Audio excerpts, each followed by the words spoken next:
Hey guys, I promised you a video on emotional eating last week, so here we are.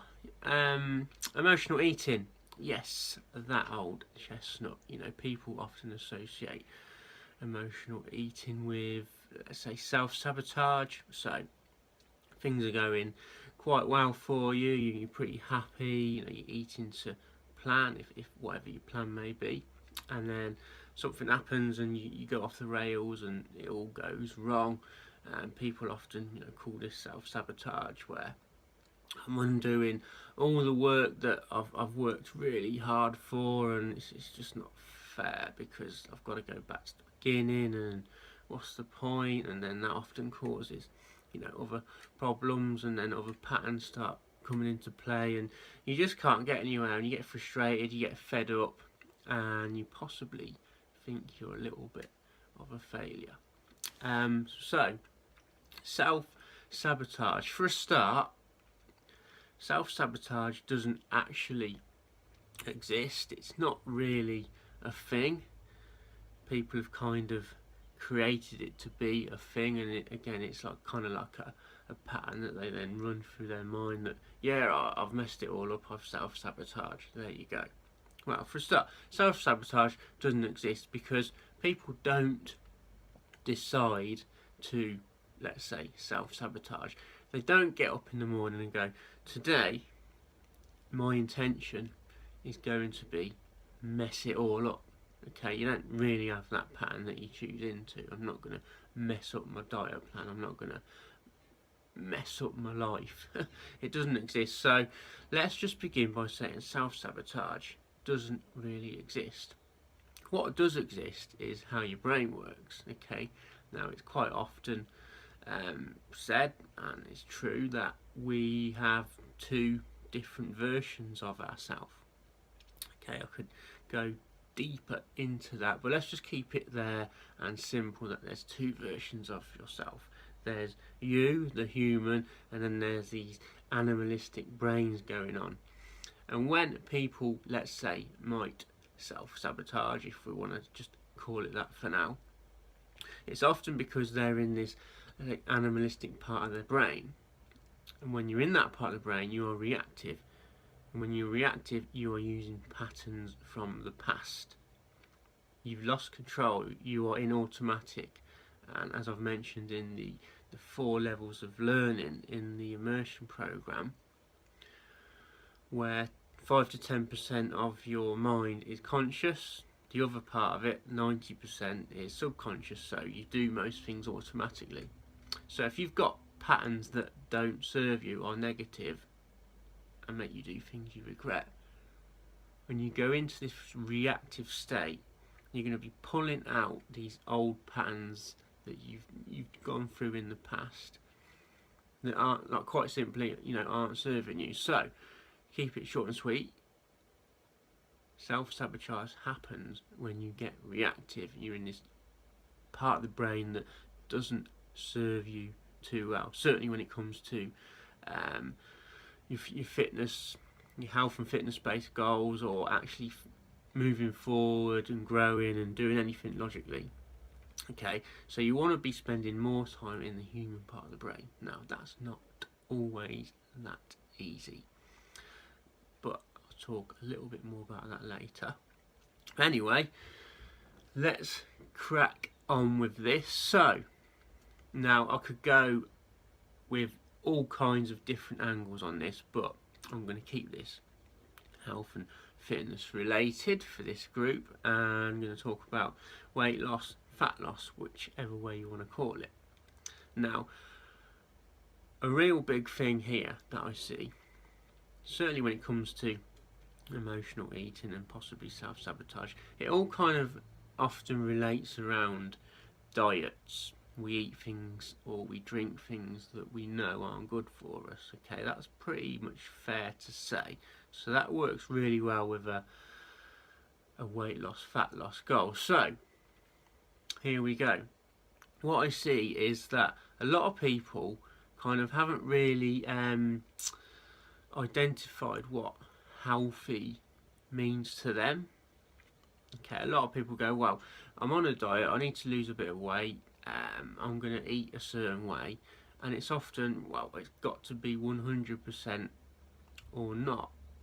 Okay, so they set out and they start eating well, and they've gone 2 or 3 days, everything's going to plan, and then something happens, and then they can't do what they wanted to do, or they have to eat something that they know they shouldn't really be eating, and then that often causes this reactive based type of thinking, and potentially moving you into, let's say, emotional eating, and possibly, you know, self-sabotage.